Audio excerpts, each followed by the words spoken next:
Vamos começar. Hoje iniciamos o 6º episódio da nossa websérie e temos como empresa convidada a Sagrado Boulangerie. A Sagrado tem quebrado uma série de paradigmas. Produto, modelo de negócio, etc. Qual será o motivo desse crescimento que eles estão tendo? O que a torna tão especial a ponto de ter recebido o maior investimento da história do Shark Tank Brasil? A melhor forma de saber tudo isso é conversar com o seu cofundador e CEO, Fábio Freitas. Fábio, seja muito bem-vindo. Boa tarde, Márcio. Em primeiro lugar, obrigado pelo convite, né? A gente vai desfrutar deste momento aí de desafio, de descoberta do conhecimento. A Sagrado, como eu te falei, ela surgiu em 2015, tá certo? Com o intuito de levar conveniência e segurança para a nossa população através de pães artesanais assados na hora nos condomínios, né? Aqui está a estigma de resgatar o pãozinho fresco na porta da casa, e a Sagrado Boulangerie foi a primeira unidade móvel do país a oferecer esse serviço de panificação fresca. Ponto importante que você comentou, né? Não basta só crescer, é crescer mantendo o propósito, como você falou, em um tipo de alimentação saudável, né? E tentando levar esse conceito para o público. Ao contrário do que muita gente pensa, crescer é muito difícil, né? As pessoas pensam que crescer é fácil, pô, é só abrir mais lojas, tá? Mas crescer é muito difícil. Mais ainda em uma sociedade exponencial como a gente vive, né? Com tanta tecnologia, a velocidade das mudanças aumentando muito, não é fácil construir uma organização capaz de acompanhar esse ritmo de crescimento. Então, me fala, como é construir uma organização exponencial, Fábio? Olha, Márcio, eu acho que esse é o desafio que eu quero propor para vocês, para me ajudar na construção dessa organização exponencial. Esse é o desafio. Por que eu fui perguntar? Mas ótimo, tá bom, valeu. Desafio aceito. Tá? No Momento Beda de hoje, eu gostaria de falar sobre o pensamento exponencial.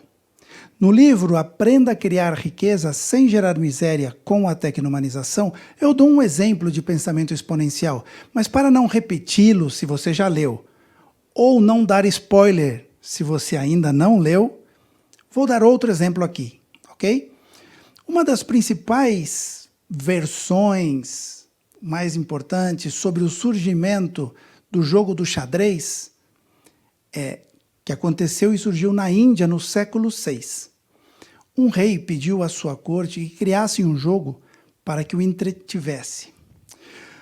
O rei gostou tanto do jogo que foi criado, do xadrez, que ele disse ao criador que poderia pedir o que quisesse. E este lhe pediu, segundo a lenda, um grão de trigo na primeira casa do tabuleiro, e que esse grão dobrasse a cada casa. O rei, com um pensamento linear, pensou que o pedido era modesto e seria apenas algumas xícaras de arroz, sem saber que o pedido era maior que todo o seu reino. Fábio, essa é uma ótima questão, sim. E eu entendo, para esse mercado, né, um mercado tradicional de consumo, né, de um produto tradicional, a forma de realmente você conseguir, né, esse desafio de entender o comportamento, é monitorar esse cliente. E monitorar o cliente hoje, né, a tecnologia tem ajudado muito, através principalmente da digitalização da comunicação. Então, a gente percebe um alto engajamento das pessoas, né, do consumidor, para conversar em determinados canais, né? Um exemplo prático é o WhatsApp, está na mão de todo mundo, principalmente o brasileiro, né?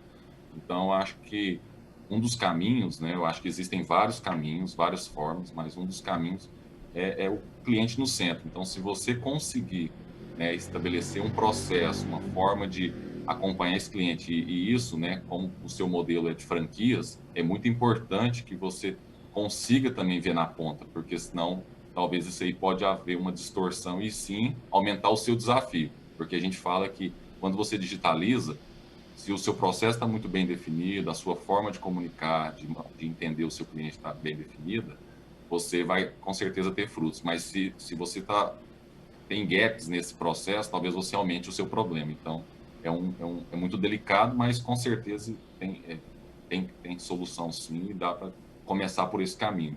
E por mais que a Sagrado não seja uma startup, né, mas ela pode emprestar algumas práticas que são interessantes, né? Se a gente buscar ali o modelo da startup enxuta, que é o modelo da aprendizagem constante, né, junto aos clientes e aos franqueados, isso pode ser totalmente apropriado pela Sagrado. Exatamente quando criar um produto novo, busca os clientes mais fiéis, os early adopters, busca os franqueados, eles se sentem prestigiados e você tem o ouro, que é o conhecimento deles, dando a segurança de um risco menor de insucesso, até porque se o produto não for bom pelo paladar deles, ou às vezes até por uma questão operacional da loja, no caso do franqueado, você nem investe para levá-lo ao mercado efetivamente. Então, essa questão de melhorar e pivotar pode ser muito interessante para o modelo de negócio como a Sagrado. Outra coisa que eu acho que é bem interessante é aproveitar bem a inovação aberta. E eu me lembrei da Embrap. A Embrap é a empresa brasileira de promoção da inovação industrial e ela subvenciona partes significativas de projetos de inovação e, por acaso ou não, ela atua. Eu até resgatei aqui, biotecnologia, manufatura e TICs, que tem unidades credenciadas em Embrap no Brasil inteiro, com as quais a empresa que quer inovar conversa diretamente. Tipicamente, essas organizações são ICTs, Instituição de Ciência e Tecnologia. Então, pode ser uma oportunidade interessante de inovar para superar esses desafios, para manter a qualidade do produto enquanto se escala, principalmente se a gente for pensar em termos de Brasil, né, e até fora do Brasil, por que não? Para manter essa qualidade, esse padrão de produto, são esses desafios de inovação, tanto em termos de aceitabilidade de produtos novos, de melhoria de produtos existentes, quanto da evolução da escala da empresa.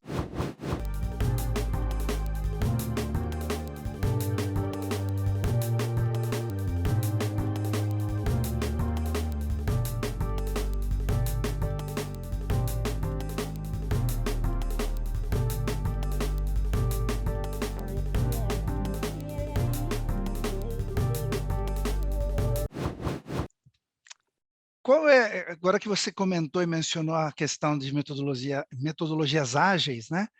Qual a importância para você das metodologias ágeis neste processo, né, de crescimento das empresas, de inovação e de exponencialidade?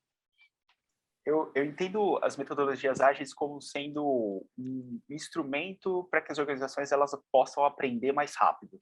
Então, eu costumo dizer que a ideia de qualquer abordagem ou processo ágil é de reduzir os ciclos de feedback.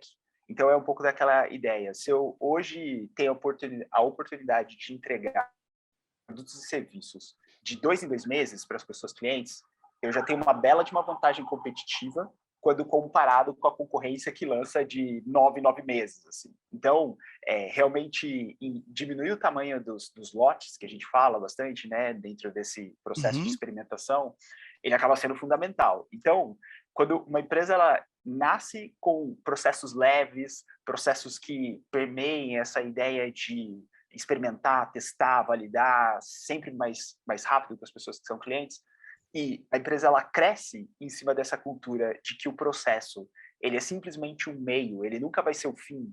Então, eu não precisaria seguir à risca todos os processos para dizer estou sendo ágil. Na verdade, eu me questionar se aquelas práticas que estão em voga no momento, elas acabam fazendo sentido e, a partir dali, descartar o que não faz e ressignificar o que faz. Durante a criação de um curso, de passar informação a respeito da receita, a respeito do que está por trás da produção, do que realmente tem de maior valor na empresa, e que esse risco ele acaba sendo o mesmo quando você contrata alguém e mostra como que funciona todo o processo. Inclusive, trazendo um pouco da minha experiência hoje com infoprodutos, essa questão de você vender cursos, etc., e as pessoas poderem acessar na internet e terem ainda 7 dias para solicitar uma devolução, 100% do dinheiro integral, é um risco que é convivido diariamente, mas é sempre pregado que não tem como se limitar a ele, né? Obviamente, existem estratégias para que você não passe 100% daquilo que você está proposto a entregar, mas quando você se limita a esse risco, você acaba limitando também o seu crescimento. Então, acredito que é um risco que existe tanto para quem estiver no curso quanto para quem estiver contratado. E no caso do surgimento de uma concorrência, né, potencial que surgisse com um produto similar ou até mesmo idêntico ao da empresa, eu acredito que no início existam barreiras de mercado de curto prazo para que essa pessoa consiga construir o processo, consiga construir uma equipe, uma estratégia de comunicação para conseguir chegar e competir com você que já está estruturado. Então, é uma preocupação que acredito que não deveria ser foco diante do momento em que é necessária essa organização de processo, mas em que você precisa trazer gente para dentro de casa para deixar a empresa numa curva de aceleração contínua. Eu vi um case nos Estados Unidos onde tem uma empresa que ela criou uma comunidade, cada vez que abria uma loja dela em uma área, ela criava uma comunidade de consumidores e dizia, olha, quanto mais pessoas se juntarem para comprar, quanto mais pessoas comprarem, a gente baixa o preço. Então, isso pode ser uma ideia bacana para fazer em torno às padarias ou até nos condomínios onde eles estão levando os food trucks. Pão é uma coisa que é alimento básico, né? Faz parte da dieta do brasileiro, mundial. Então, existem pessoas que falam, puxa vida, eu quero ter... a gente compra, tirando finais de semana, que de repente você compra alguma coisa diferente, mas durante a semana, muitas vezes olha, a quantidade de pão é mais ou menos regular, então é possível, mas eu estou protegendo madeira, eu estou protegendo fauna, protegendo flora e recursos hídricos, além do solo. Então, aquilo é tangível e é um ativo. Aqui não, aqui é um tangível e que tem um impacto muito mais positivo. No caso aqui a gente mostrou um do trigo, é como se ao invés de você comprar uma saca de trigo, você comprasse, olha lá, vou pedir para o cara plantar o trigo, arar a terra, tal, não sei o quê, e lá na frente isso vira um produto final, que no mercado ele é muito mais caro. Aqui na originação ele é mais barato. Imagina que você paga pela originação, mas recebe no primeiro dia já o saco de trigo, com preço de trigo do mercado, ok? Essa diferença te permite você, ao engajar a tua cadeia de valor, nesse caso, teus fornecedores e os teus clientes, colocando ali alguns centavos no pão, você consegue gerar, além da neutralidade do produto, falar que o teu pão é impacto zero, você consegue gerar caixa positivo, entra dinheiro no teu bolso. Para que esse dinheiro?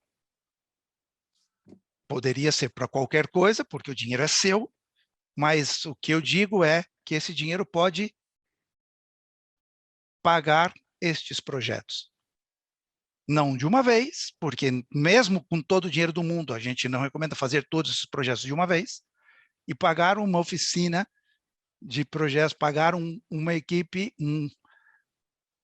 que nós podemos fazer e executar esses projetos. Porque o grande problema de qualquer empresa com crescimento exponencial não é ter ou não ter os recursos para fazer o projeto, é ter tempo. A gente consegue te dar o tempo, porque conseguimos atender e fazer isto por você, e conseguimos te dar, fazer com que estes projetos não custe dinheiro, ou custe muito pouco, ou nada, do teu caixa atual. Tem muita gente que confunde agilidade e aceleração com pressa. Exigimos que tudo seja urgente, com a desculpa da exponencialidade. Mas nós mesmos não somos. Estamos adestrando, infelizmente, é essa a palavra, jovens empreendedores a construírem pitches de 3 minutos para explicarem o seu modelo de negócio. E sabem por quê?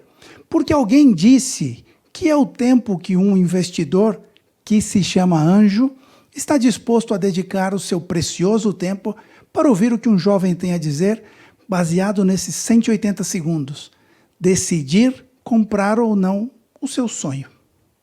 É óbvio que quando estamos diante da oportunidade de apresentar nosso negócio a um investidor, não podemos ser prolixos. A capacidade de síntese é uma característica de pessoas que se comunicam bem, se expressam bem e normalmente são eficientes. Todas estas são competências muito valorizadas no mundo dos negócios e na vida. Mas os cursos de empreendedorismo não ensinam isso, simplesmente exigem pitches que tenham 3 minutos. Porque é assim que se faz no Vale do Silício.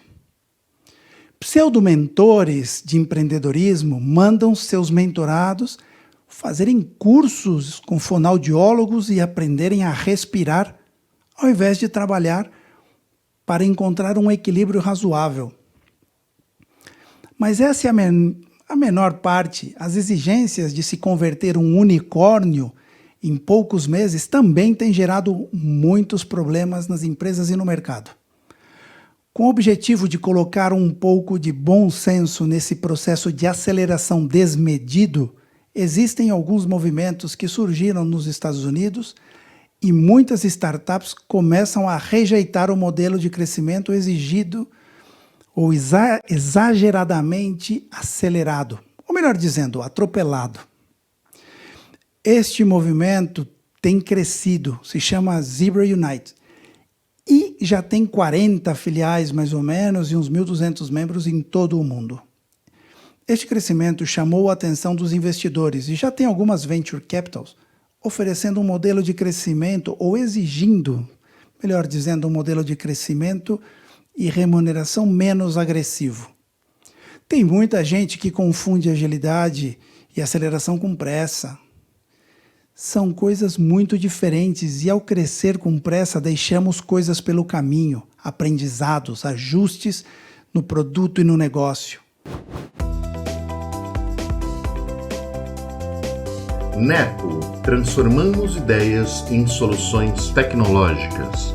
Software mental, um novo cenário exige pensar diferente. RCE Digital, conectando pessoas com inovação e tecnologia. Netscope, líder em SaaS.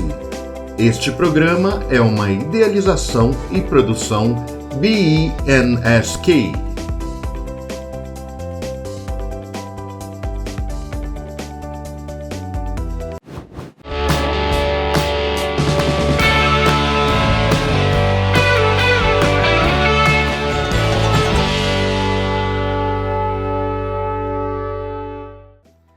Pessoal, acabei de assistir o próximo capítulo da websérie, ficou incrível. Para você não perder esse vídeo, inscreva-se no canal e ative o sininho para receber a notificação de quando ele sair.